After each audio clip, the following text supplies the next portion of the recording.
જય દ્વારકાધીશ વાલા મિત્રો, આજે આપણે લોકો શરૂ કરવાના છીએ પાકું સરવૈયું. ઓકે, નફા નુકસાન પત્રક આપણે ઓલરેડી જોઈ લીધું અને આઈ હોપ સો કે તમને લોકોને આવડી ગયું હશે. હવે આપણે લોકો શું કરવાનું છે? પાકું સરવૈયું કરવાનું છે. તો પાકા સરવૈયાની અંદર બે બાજુ હોય છે. એક તમે લોકો જે પાકું સરવૈયું બનાવો એમાં મૂડી દેવા હોય અને બીજી હોય મિલકત લેણા.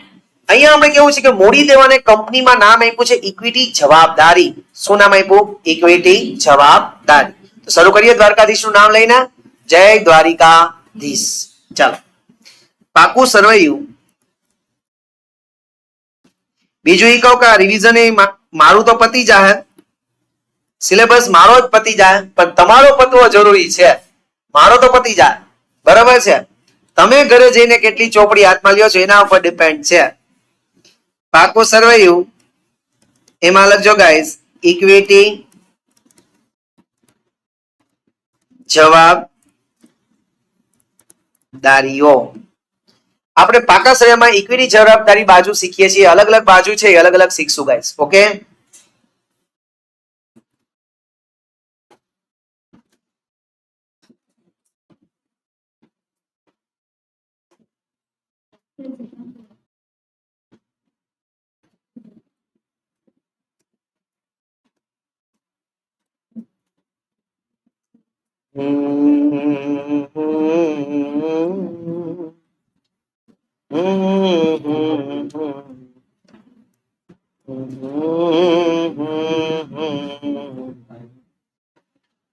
ચલો, ક્યાં તારીખ નું કર્યું? વિગત, નોંધ નંબર, રકમ રૂપિયા, રકમ રૂપિયા. હજી હું કહું છું કે મારો સિલેબસ જે ટાઈમ ટુ ટાઈમ પતી જશે, પણ એક્ઝામ પહેલા સિલેબસ તમારો પતવો જરૂરી છે. રિવિઝન મારું પતી જશે, તમારું રિવિઝન પતવું જરૂરી છે માય ડિયર ફ્રેન્ડ્સ. ઓકે, તો ફટાફટી છે એ ધ્યાન આપજો ગાઈસ, બરોબર છે. ચલો, આના પછી પણ સ્કોરિંગ ચેપ્ટર જ કરાવીશ કે જેનાથી રોકડા માર્ક્સ આપણને આવતા જાય ગાઈસ. ઓકે, સૌથી પહેલા ચલો, પહેલું આપણી બાજુ છે, મનમાં બધાને યાદ કરતા જાજો. ઇક્વિટી જવાબદારીઓ. ઇક્વિટી અને જવાબદારીઓ. હવે સમજો માય ડિયર ફ્રેન્ડ્સ કે આ ઇક્વિટી અને જવાબદારીઓમાં શું શું આવે છે. ઇક્વિટી અને જવાબદારી બાજુને અમે લોકોએ ત્રણ ભાગમાં વહેંચી છે પરિશિષ્ટ 3 મુજબ.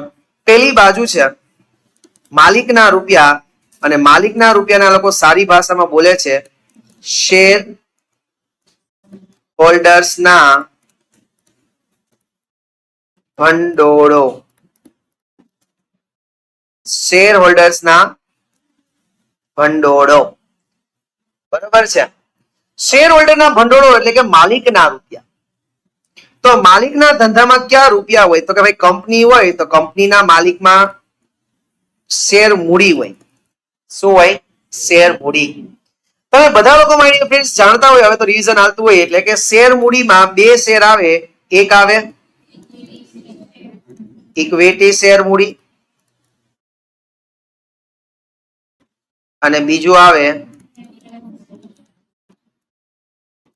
પ્રેફરન્સ શેર મૂડી. એક આવે ઇક્વિટી શેર મૂડી અને બીજું શું આવે ફ્રેન્ડ્સ? પ્રેફરન્સ શેર મૂડી. ક્લિયર? બી, અનામતો અને વધારો.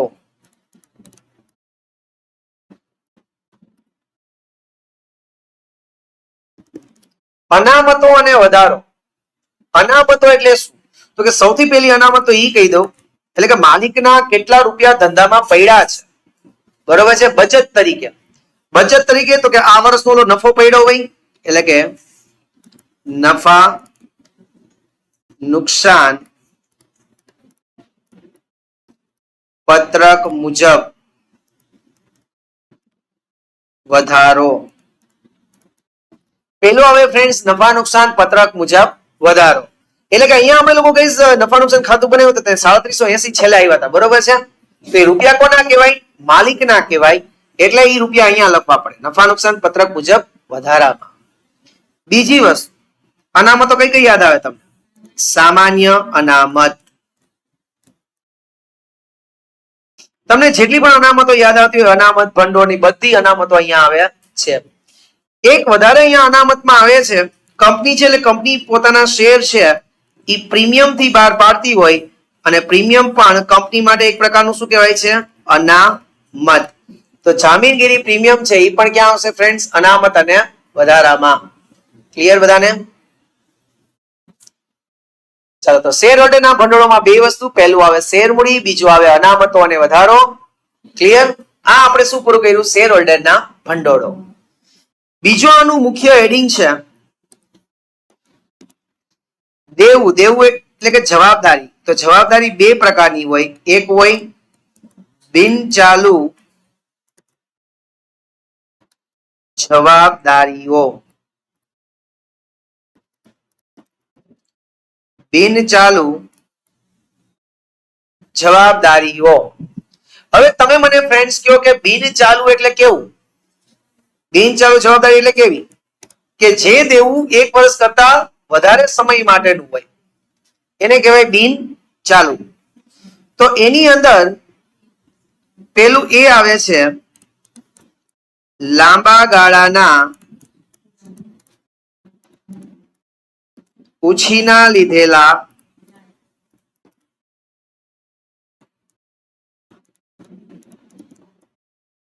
નાણાં. લાંબા ગાળાના ઉછીના લીધેલા નાણાં.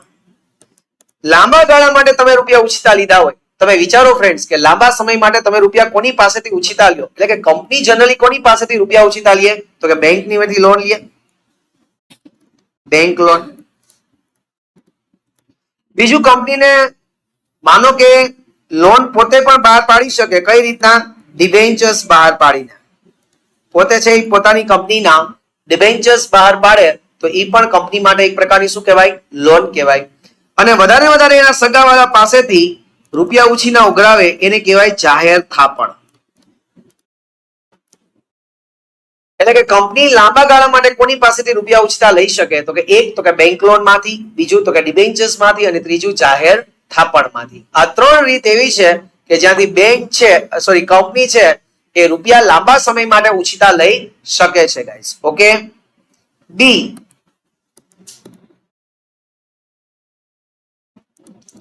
અન્ય બિનચાલુ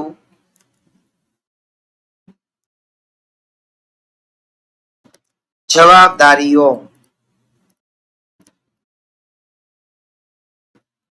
અન્ય બિનચાલુ જવાબદારીઓ તમારા સિલેબસ ની અંદર આની અંદર કઈ પૂછતા નથી, પણ આની અંદર બે વસ્તુ આવી શકે. એક આવે પ્રેફરન્સ શેર પરત પ્રીમિયમ, બીજું આવે ડિબેન્ચર પરત પ્રીમિયમ.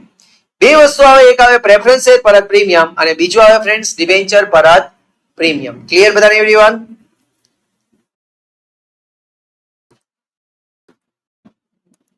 સી, અન્ય લાંબા ગાળાની જોગવાઈઓ. લાંબા ગાળાની જોગવાઈઓ. હવે લાંબા ગાળાની જોગવાઈઓની અંદર આવે શું ગાઈસ? તો કે લાંબા ગાળાની જોગવાઈઓની અંદર આવે છે ફંડ. શું આવે? ફંડ. યાદ રાખવા, જે ફંડ કર્મચારીઓ માટે બનતા હોય છે એ ફંડને લાંબા ગાળાની જોગવાઈ કહેવામાં આવે છે ગાઈસ. તો કયા ફંડ છે કે જે કર્મચારીઓ માટે બનતા હોય છે? તો કર્મચારી માટે એક તો હોય ગ્રેચ્યુઇટી ફંડ,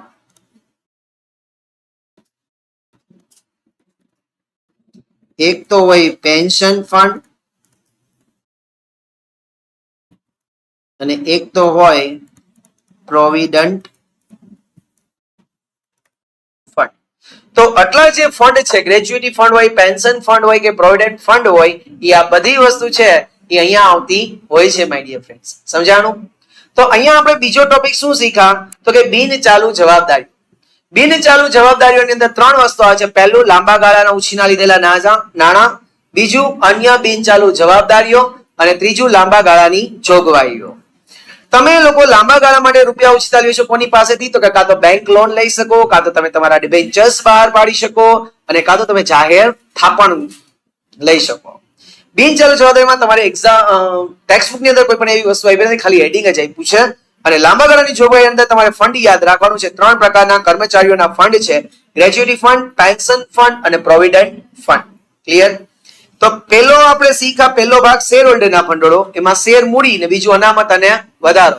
બીજું શીખા આપણે બિન ચાલુ જવાબદારીઓ, એમાં પહેલું લાંબા ગાળાના ઉછીના લીધેલા નાણાં, બીજું અન્ય બિન ચાલુ જવાબદારીઓ અને ત્રીજું લાંબા ગાળાની જોગવાઈઓ. જય Dwarkadhish. Now okay with this my dear friends? એના પછી થર્ડ વન ગાઈસ. તો ત્રીજું આપણે લોકો શીખવા જઈ રહ્યા છીએ જેનું નામ છે ચાલુ જવાબદારીઓ. ચાલુ જવાબદારીઓ અહીંયા આવશે ગાઈસ. ચાલુ જવાબદારીઓ. ચાલુ જવાબદારીઓની અંદર પહેલું ટૂંકા ગાળાના ઉછીના લીધેલા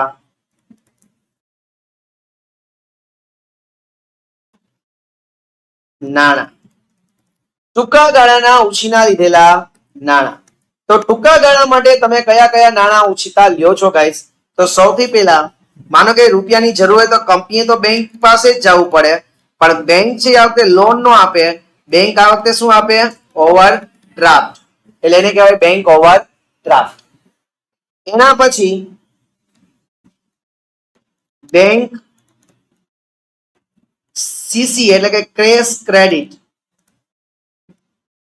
કેશ ક્રેડિટ.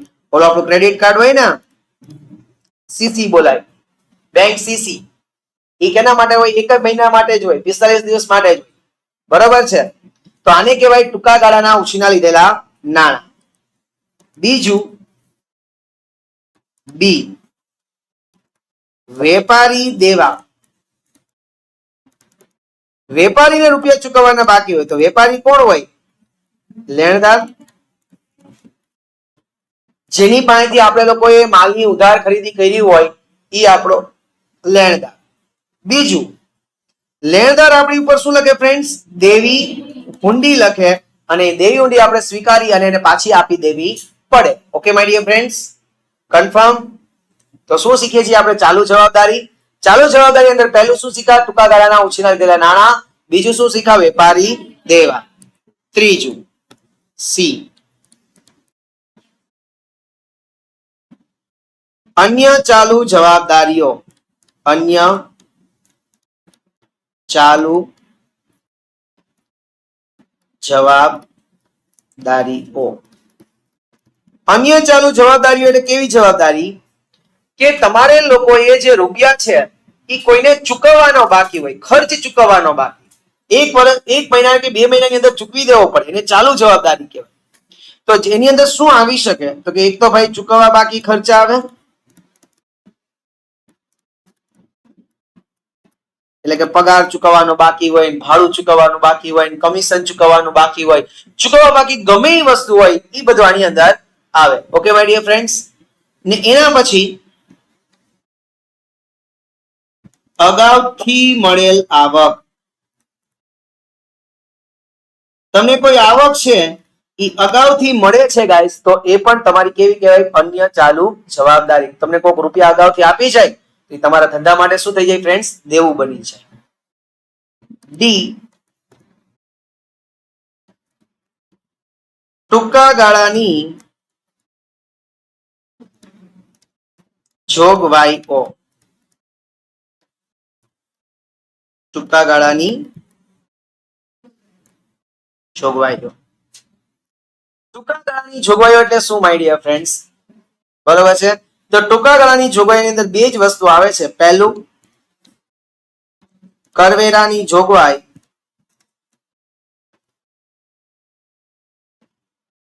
અને બીજો આવે ફ્રેન્ડ્સ સૂચિત ડિવિડન્ડ. કરવેરાની જોગવાઈ અને બીજું આવે માય ડિયર ફ્રેન્ડ સૂચિત ડિવિડન્ડ. ક્લિયર બધાને ફ્રેન્ડ્સ? આટલી વસ્તુ સમજાણી. આ વસ્તુ છે ટૂંકા ગાળાની જોગવાઈઓ. ક્લિયર બધાને? શું થયું?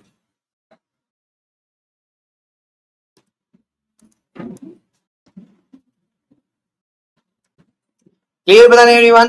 ચારે ચાર વસ્તુ આને કહેવાય ચાલુ જવાબદારીઓ.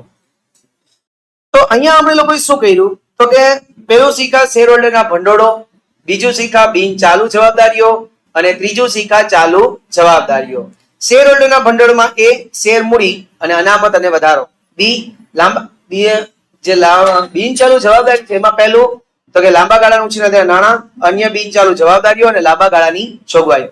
અને ચાલુ જવાબદારીઓની અંદર ચાર વસ્તુ આવે એ ટૂંકા ગાળાના ઉછીના લીધેલા નાણાં, વેપારી દેવા, અન્ય ચાલુ જવાબદારીઓ અને ટૂંકા ગાળાની જોગવાઈઓ. તમારે શું કરવાનું? હેડિંગ વાઇઝ ટોટલ બહાર કાઢવાનો. એટલે અહીંયા એ અને બી નો ટોટલ બહાર કાઢો. અહીંયા તમારે એ બી અને સી નો ટોટલ બહાર કાઢવાનો અને અહીંયા તમારે એ બી સી ડી ચારેયનો ટોટલ બહાર કાઢવાનો. પછી આ જે ટોટલ તમે બહાર કાઢ્યો છે 1, 2 અને 3 નો, એનો તમારે કરવાનો કુલ સરવાળો. એને કહેવાય કુલ ઇક્વિટી જવાબદારીઓ. કુલ ઇક્વિટી જવાબદારીઓ. ક્લિયર બધાને ફ્રેન્ડ્સ? આવડ્યું બધાને? કન્ફર્મ આવડ્યું? શ્યોર? ઓકે. તો આવા દાખલા તમારે 3 બનાવીને આવવાના છે. આવતીકાલે 3 આવા દાખલા બનાવીને આવવાના છે. તમારે શું કરવાનું? આજે વ્હાઈટ જે છે એ લખવાનું નથી. એની નીચે 3 લાઈન છોડી દેવાની છે. દરેકની નીચે 3 લાઈન છોડી અને આવા 3 દાખલા બનાવીને આવવાનું છે. એકવાર લખશો થોડીક ભૂલ પડશે, બીજી વાર લખો થોડીક ભૂલ પડશે, પણ 3 વાર લખી નાખશો એટલે ભૂલ પડશે નહીં અને આ ફોર્મેટ આવડી જશે. Enough for today. We will meet tomorrow. Till then, જય હિન્દ, જય ભારત, જય દ્વારકાધીશ.